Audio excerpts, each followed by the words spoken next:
Maka saya sering sebutkan bahwa pada dasarnya setiap manusia itu pasti ada yang dia ikuti. Setuju? Dalam hidup ini, cara berpakaian pasti ada yang dicontohnya. Cara dia berumah tangga pasti ada yang dia contoh. Cara bekerja, cara berperilaku pasti ada dicontoh. Yang dicontoh itu kemungkinan dua. Kalau tidak Rasul, berarti selain Rasul. Selain Rasul ini disebut dalam surat ini ayat ke-20 ayat 28 sebagai fulan.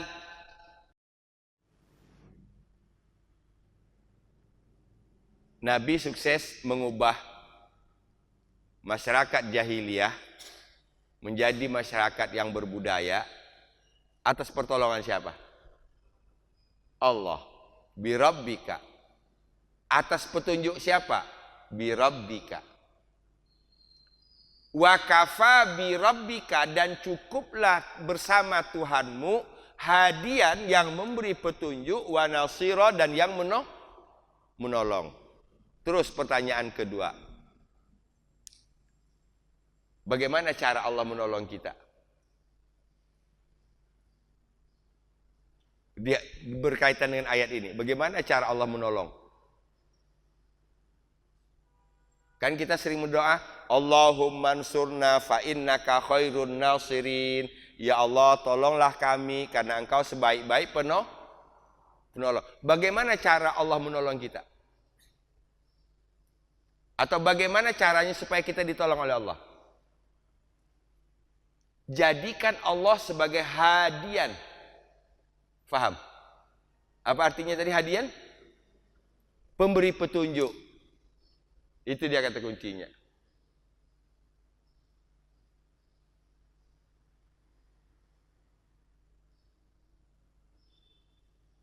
Saya ulang supaya kita dapat konsep. Tadi orang yang mengikuti Quran berarti mengikuti Rasul. Yang tidak mengikuti Quran berarti mengikuti fulan. Yang mengikuti fulan berarti mahjuro. Hijrah dari dan itulah aduan. Gitu. Itulah aduan.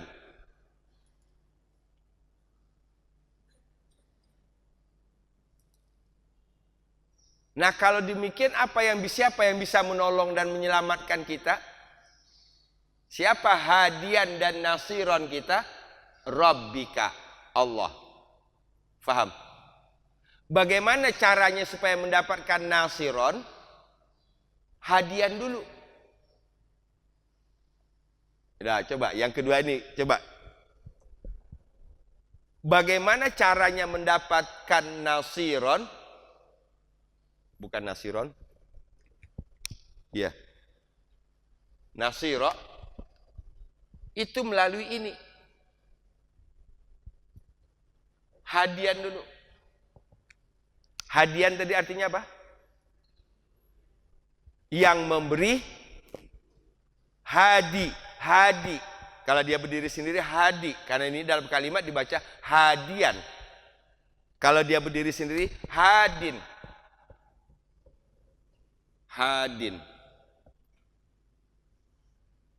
Ini pemberi petunjuk. Petunjuk itu sendiri hudan.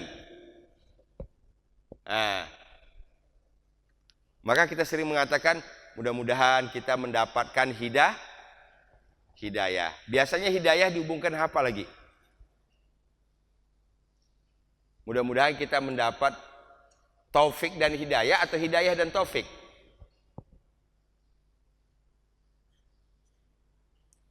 Wabillahi taufik wal hidayah. Itu salah urutannya itu. Hidayah dulu baru taufik. Oke? Hidayah dulu baru taufik.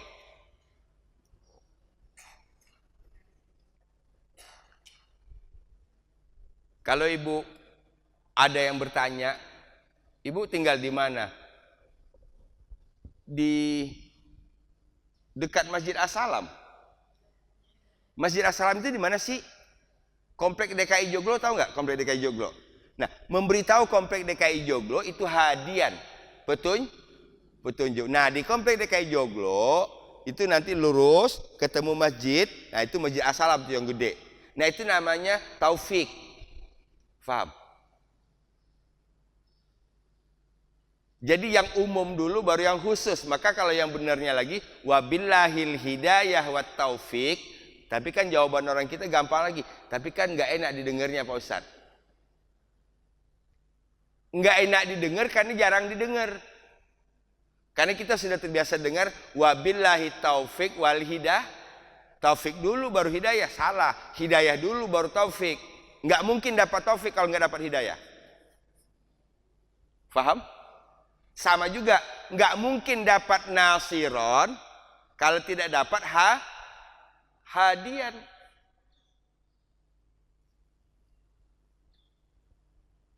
Kita belajar Quran di sini untuk dapat hadian, kan ini? Betul? Kita belajar Quran, tadabbur, belajar tahsin, belajar tafsir, itu hadian. Supaya mendapatkan petunjuk. Mengapa ibu mencari petunjuk? Supaya saya mendapati nasiron. Betul? Benar langkahnya. Pengen ditolong tapi tidak mau ditunjukin. Itulah kebanyakan kita. Betul? Pengen dapat nasiron tapi tidak mau hadian. Fahim? Oke. Insya Allah jalur yang kita tempuh sudah benar. Stepnya udah benar, itu dulu. Soal hasil nantilah.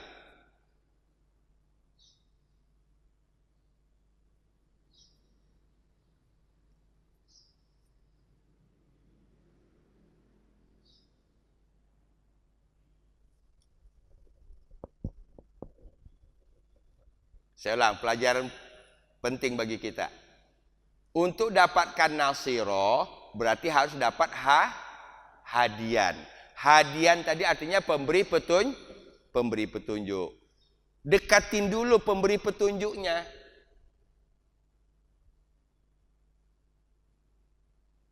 Nah, ini coba, ini kalau diciutkan begini bahasanya, deketin yang memberi petunjuk.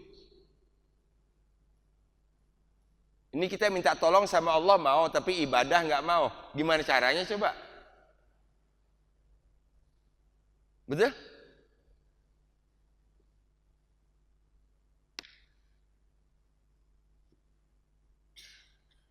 Bahkan kadang-kadang ibadahnya sedikit, minta tolongnya banyak. Sholatnya 5 menit, doanya setengah jam. Paham? Sholatnya asal-asalan, doanya banyak. Nah itu sama itu.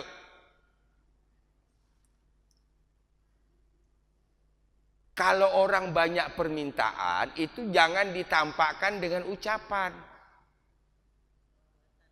Tampakkan dengan perbuatan. Banyakin aja ibadahnya. Paham? Nah gitu.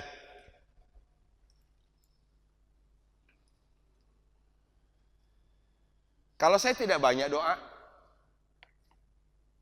karena saya tahu yang saya sembah adalah Allah yang Maha Tahu. Ya, satu. Bukan hanya itu, yang kedua malu. Paham nggak? Malu udah berdoa. Malu gimana? Yang kemarin aja belum disyukuri. Berasa nggak kalau kita ngutang?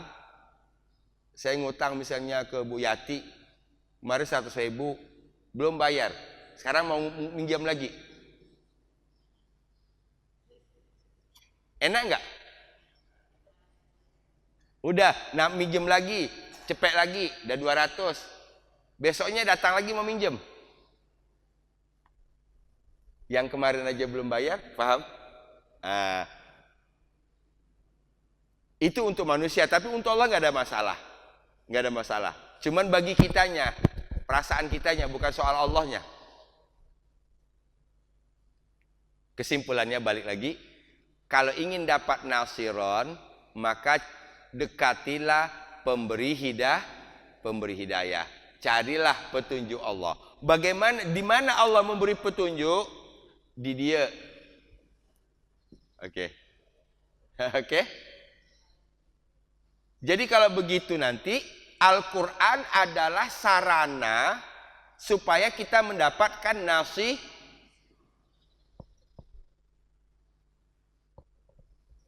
Keren, udah. Konsepnya dulu harus dapat.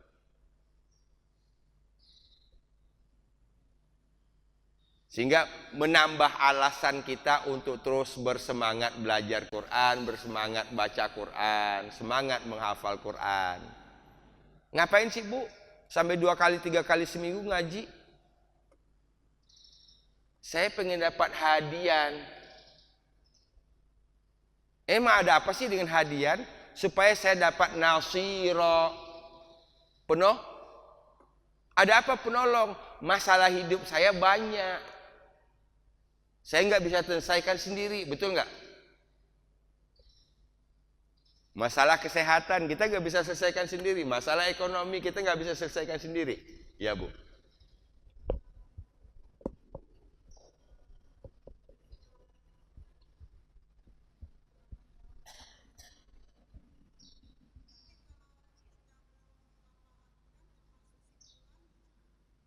Oh, keren pertanyaannya.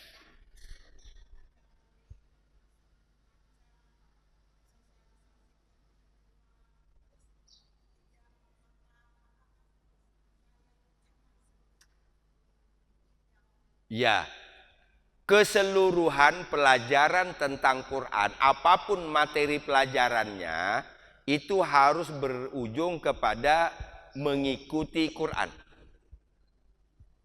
Faham? Ibu belajar tahsin, belajar tahfiz, belajar tafsir, belajar tadabbur. Iya? Hafalnya baru sedikit, tahsinnya belum bagus, tafsirnya masih kacau, tadaburnya apalagi. Apakah saya sudah disebut mengikuti Rasul atau saya masih mengikut fulan? Kan gitu? Allah tidak mengatakan kita masuk secara seluruhnya. Walau perintah Allah udkhulu fisilmi kafah. Yang jelas ada yang masuk hari ini. Satu persatu yang kita tahu dari Quran mana yang halal, mana yang haram. Berusaha baik pelan-pelan. Yang halal dimaksimalin, yang haram tinggalin. Betul? Tahu yang ini Allah suka, ini Allah gak suka. Kerjakan yang Allah suka, tinggalkan yang Allah gak suka. Sederhana sebenarnya. Fahim? Nah itu kita sudah berusaha. Walau belum sepenuhnya ikut Rasul. Itu hasil. Berapa persen sih yang bisa sampai betul begitu? Betul? Yang betul-betul mengikuti Rasul dalam segala aspek kehidupannya berapa persen baru? Paling-paling kita baru dari segi syariat.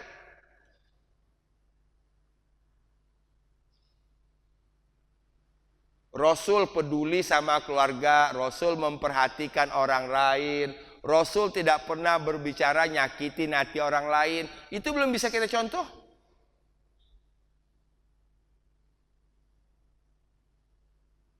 Rasul disakitin orang, malah yang nyakitin itu didoain baik-baik. Kalau kita ngelihat orang nyakitin jatuh, syukur loh. Nah belum, masih ngikut fulan itu namanya kita. Betul? Nah jadi pelan-pelan. Insya Allah selama kita punya azam seberapapun baru kita masuk ke Rasul, insya Allah kita sudah keluar dari fulan. Amin. Ya Rabbal Alamin. Itu. Tapi menarik pertanyaannya, saya suka karena berarti sudah memahami. Tidak ikut Rasul berarti ikut si fulan. Tidak ikut fulan, tidak ikut Rasul berarti mahjuro. Tidak ikut Rasul berarti kafir. Tidak ikut Rasul berarti zalim. Tidak ikut Rasul berarti adollah. Satu. Sebaik apapun orang itu dalam pandangan kita, kalau panduannya bukan Rasul, pasti ujungnya mereka akan menyesatkan. Paham? Gitu.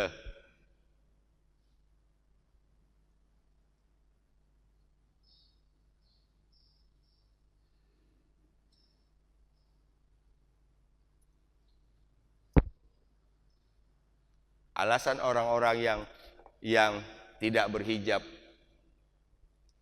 kan Allah memberi kepada kita kan fisik yang bagus. Betul? Allah memberikan kepada kita fisik yang bagus. Gitu. Sayang kalau itu ditutupin. Nah ini dalilnya. Beda kan? Dalam Islam gimana?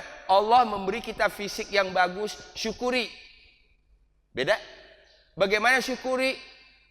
Cukup menikmati bagus itu kamu dan pasanganmu. Jangan diobral buat orang lah. Satu. Beda kan? Kelihatan kok yang ikut si fulan dengan ikut Rasulnya kelihatan. Ngapain juga ngaji. Nusyanu ngaji mulu, mulutnya ketus mulu. Tetap aja pelit, tetap aja suka nyakitin orang. Itu kesalahan dia. Faham? Itu kesalahan dia. Dia punya kesalahan, dia punya kebaikan. Nanti di akhirat Allah timbang kok, bukan urusan kita. Faham nggak? Percuma aja ngaji, bola balik ngaji. Mulutnya masih aja jahat. Banyak kan kita dengar begitu? Itu urusan Allah. Mulut jahat urusan dia, kesalahan dia. Ngaji pahala dia. Kan pada akhirnya nanti kita akan ditimbang mana yang baik, mana yang buruk. Sekarang kamu nggak ngaji, mulut kamu bagus, tapi kamu nggak ngaji. Mulut bagus kebaikan. Nggak ngaji dosa, juga ditimbang. Saya mah mendingan nutup hati dulu dah. Aurat hati. Banyak adollah, itu adollah si fulan namanya, faham? Si fulan berusaha untuk adollah, menyesatkan. Tapi yang paling sering saya dengar itu tadi, kalimat itu tadi. Ya, percuma juga ngaji. Enggak begitu cara berpikirnya.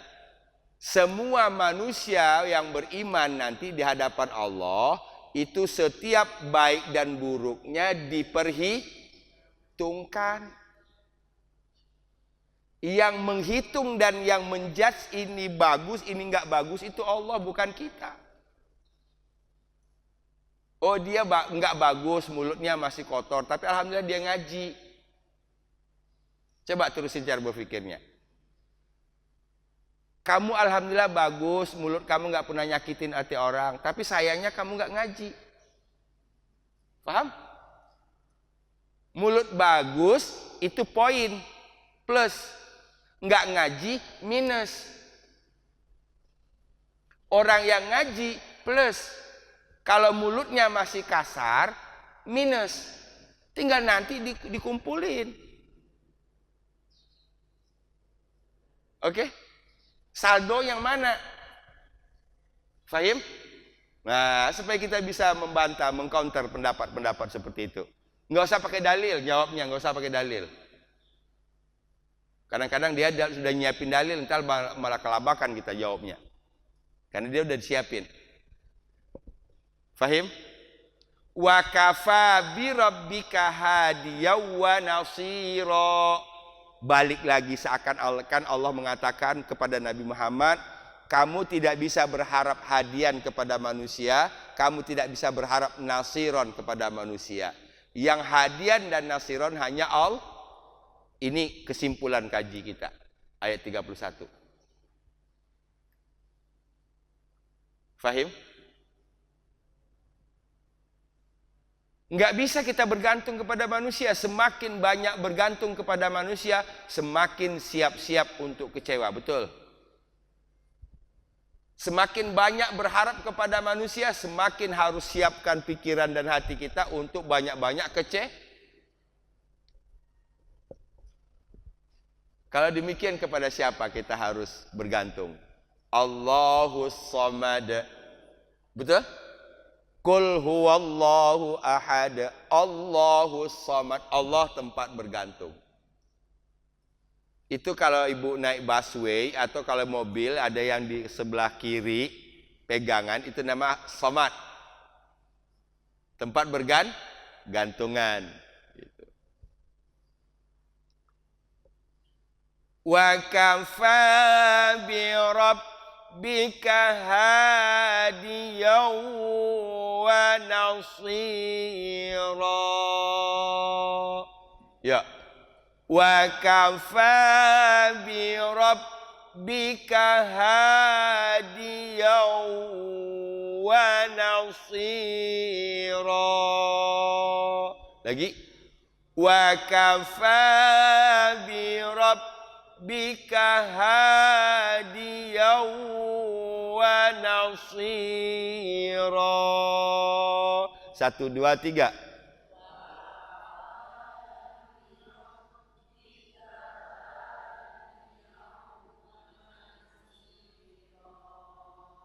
Jadi hadian dan nasiro itu pelaku, pemberi petunjuk dan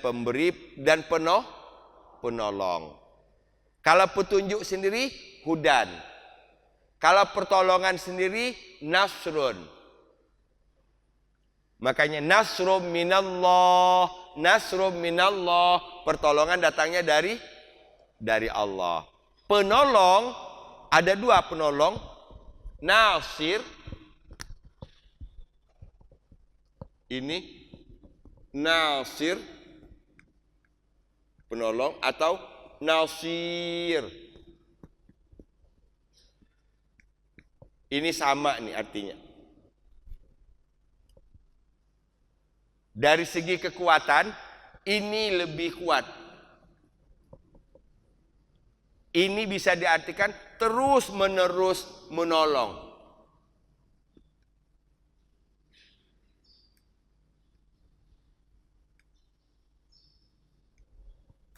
Ini kalau pola ini. Nasir.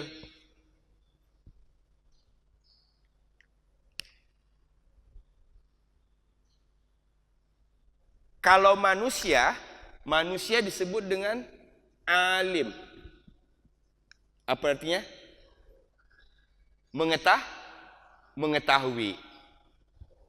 Tapi Allah disebut dengan alim. Maka diterjemahkan maha. Kalau mengetahui kita hari ini tahu, besok lupa. Iya? Gitu. Kali ini terus menerus.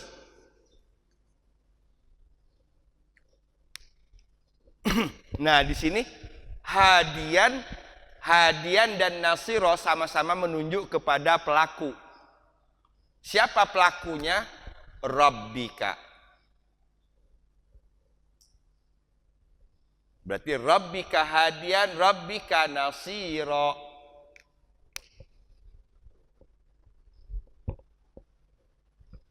Wa kafa bi rabbika hadiyan wa nasira.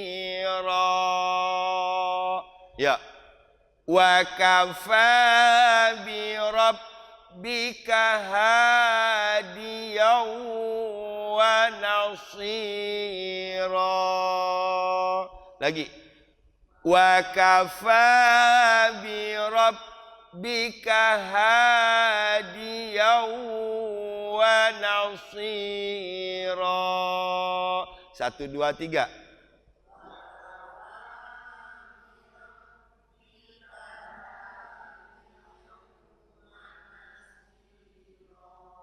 Wa kafa bi rabbika hadiyan wa nasira.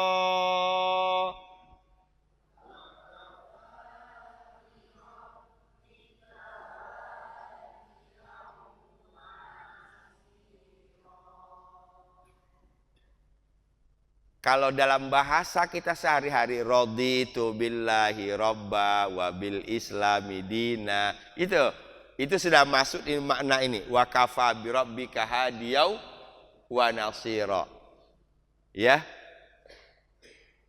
Wa kafa billahi hasiba. Cukuplah Allah yang maha menghitung.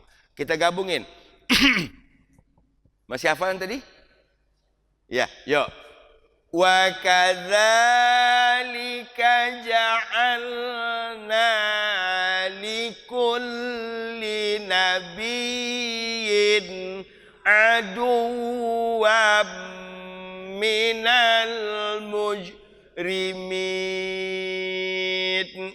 wa kafa bi rabbika hadiyan wa nasira. Lagi wa kadzalika ja'alna likulli nabiyyin aduwwan minal mujrimin. Terus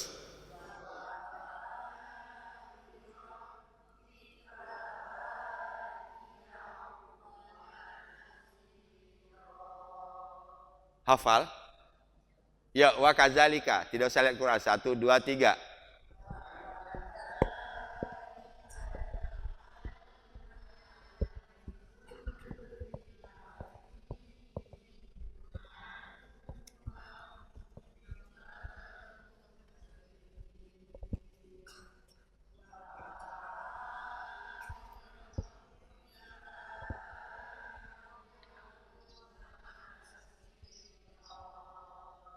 Wa kafa bi rabbika hadiyan wa nasira.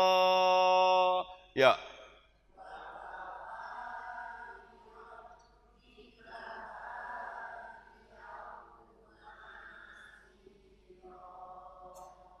Siapa aduan dalam ayat ini? Siapa yang dimaksud dengan aduan dalam ayat ini?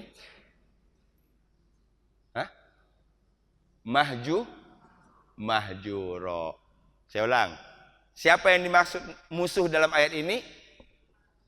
Mahjuro. Siapa mahjuro itu?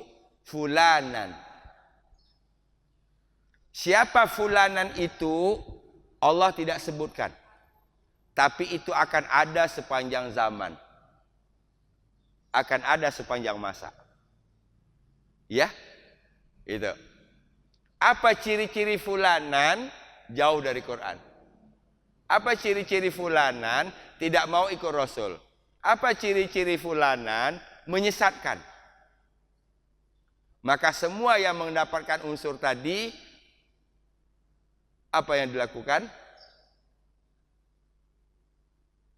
Yakin bahwa mereka adalah aduan. Ambil sikap. Wa kadzalika ja'alna likulli nabiyyin aduwwan minal mujrimin wa kafa bi rabbika hadiyan wa nasira. Alhamdulillah. Hafal?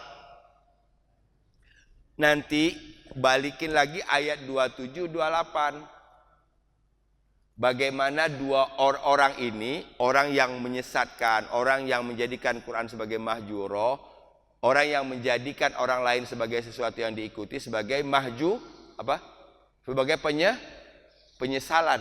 Betul? Ayat 27 28 penyesalannya. Pertama, menyesal mengapa tidak mengikut Rasul. Kedua, menyesal mengapa mengikuti si fulan. Gitu. Mudah-mudahan Allah selamatkan kita dari penyesalan ini. Ya. Allah terus bimbing kita supaya dekat dengan Al-Quran. Dan mudah-mudahan dengan ini kita dapat hadiah dan dengan dapat hadiah insya Allah kita dapat nasiro. Amin ya rabbal alamin. Sampai ketemu ahad depan insya Allah. Satu ayat hari ini, tapi padat banget. Nah yang lama itu menghubung-hubungkan tadi dari 27 ya, dari 27 sampai 31. Dari 26 boleh, dari 26. Berarti ada 5 ayat.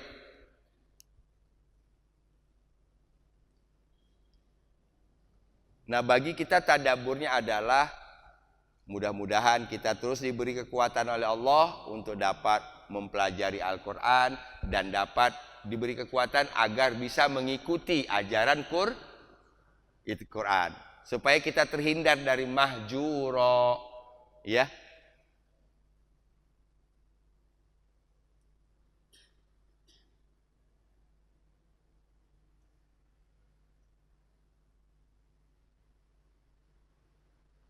Saya berharap mudah-mudahan diulang-ulang lagi hafalannya. Seminggu ngapal 1 ayat lumayan kan? Ya. Bukan hanya hafal tapi tahu arti. Ya. Gitu. Oke, kita tutup dengan hamdalah.